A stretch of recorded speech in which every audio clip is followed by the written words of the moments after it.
Acción, tu revista mensual de cine y series, con los mejores estrenos de cine, fichas y reportajes coleccionables, series de televisión y 4 pósters todos los meses. Búscala en tu kiosco. Thank you. Hello, I'm Jesus Cero from Nación Cine Magazine, Spain. Thank you so much for this interview, first of all, and congratulations for this amazing show. This is probably the hardest interview to make because we can't say almost nothing about your character. So we can say some things, right? Yes, we can say it all. Because it's embargoed till the day it's released. So what can you tell us about both of them, about this character that has such a peculiar relationship? Yeah, sure. Would you like to begin? Sure. So I play Shannon Whitmer, and she's an art lover, an aspiring art curator who lives in Washington, D.C. She has big dreams, but she currently works at a hotel chain. And then she goes on a really awful, awful date with this guy. Could have been worse. It could have been worse. Not by much, though. Yeah, barely. And then we get to follow along for their very twisted journey together.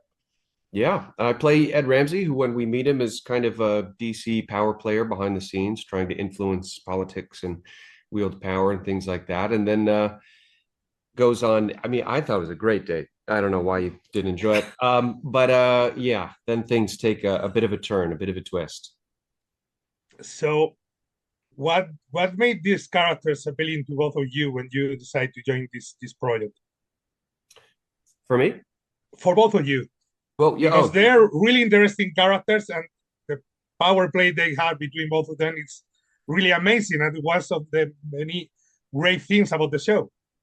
Absolutely. The power dynamic between them was something that was really interesting, and I think always shifting. And even though you would think the captor, my character, sort of generally had that power, I think there was so often that Eloise's character was subtly manipulating him or pulling him in or using these various tactics to sort of survive and get through this situation and navigate this guy who's, a bit of a psychopath.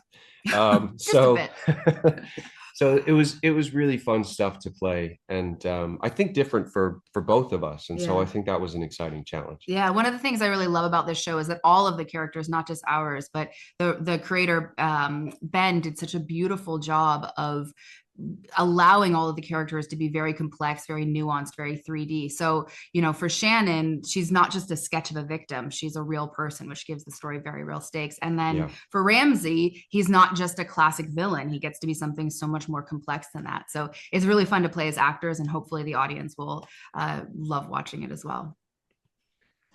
How was to develop that relationship between both of you? That thing that begins with a date, something that looks amazing and turns awful.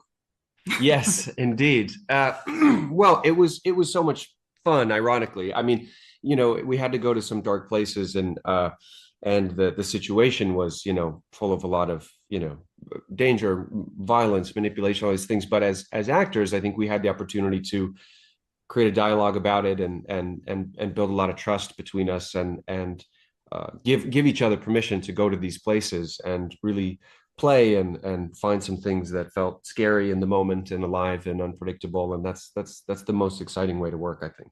Exactly. Yeah. I had the feeling that these characters, both your characters, are living inside a bubble when everything else happens outside of them. So how was for both of you? Because when they are together, most of the time they are isolated from the outside world. Yeah, it was a really interesting experience, especially for Shannon. I was completely siloed from the rest of the cast, for example, when we were filming. And so the few scenes where I was on set when there was everyone else other than Ryan was such a blast. I mean, I have such tremendous respect for the whole cast across the board. The actors are just top of their game. So although I didn't get to act with them, just getting to witness their performances from afar was such a treat. And then I can't say enough good things about Ryan. I just, watching him work is the greatest treat, especially when being tortured. No, it's so much better when not being tortured. But we had a great time playing together, and ultimately, even though it's a very twisted dance, that it is a sort of play.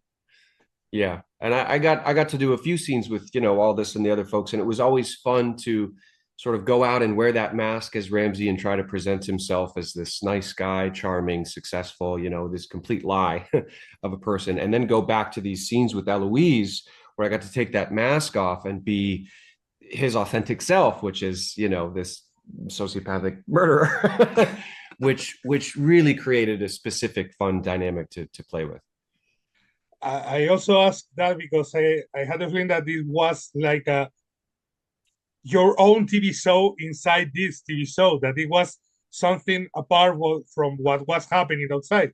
So I don't know if you had that feeling that it was like almost like a play where you were just both of you with your characters, and there was something else happening outside, but you were alone.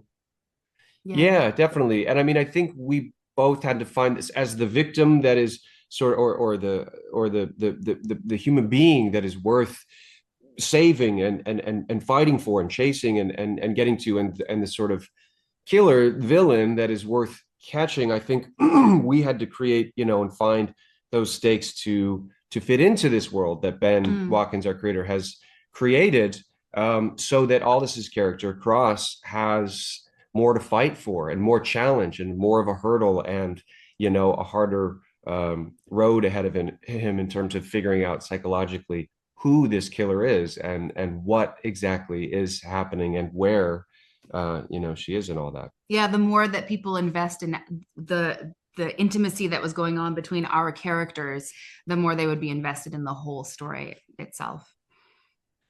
I want to ask you, Eloise, about the how is to play a character when you are strapped to a chair most of the time? Because we express ourselves with our movement, with our hands, with the way we move our head. You cannot do that with this character most of the time. So it really seems like a huge challenge. It was incredibly challenging. Emotionally, like you're saying, usually, as you know, look at me right now talking with my hands, like usually we do that as people and just strap me in. And so that was a challenge, but also just physically, it was very demanding, because your mind knows that it's fake, but your body thinks that it's real because it is real for the body.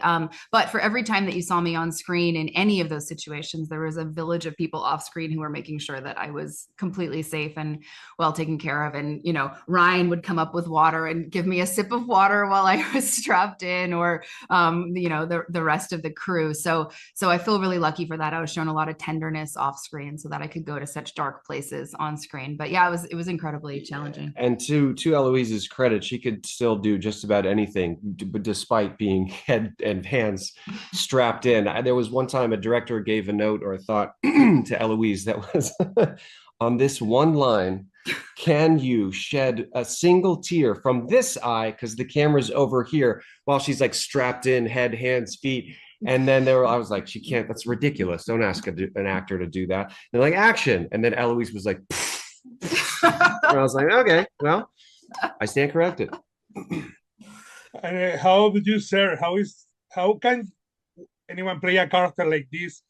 And I can assume you have to feel some kind of empathy for this character to understand him, but he is a psychopath. So how hard was that for you?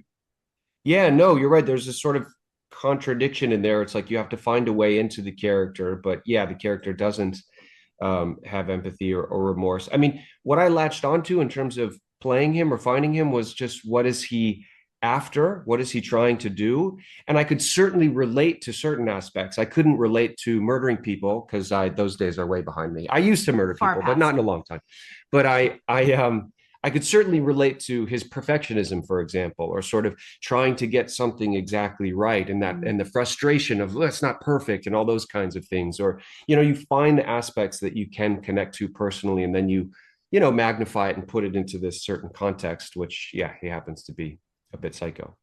Well, again, thank you so much for this. It was an amazing relationship what you built inside that four walls, and the physical transformation of your character was something else. Is something great. So thank you so much and congratulations for the show. Thank you for your thoughtful questions. Yeah, thanks so much. Acción, tu revista mensual de cine y series, con los mejores estrenos de cine, fichas y reportajes coleccionables, series de televisión y 4 pósters todos los meses. Búscala en tu kiosco.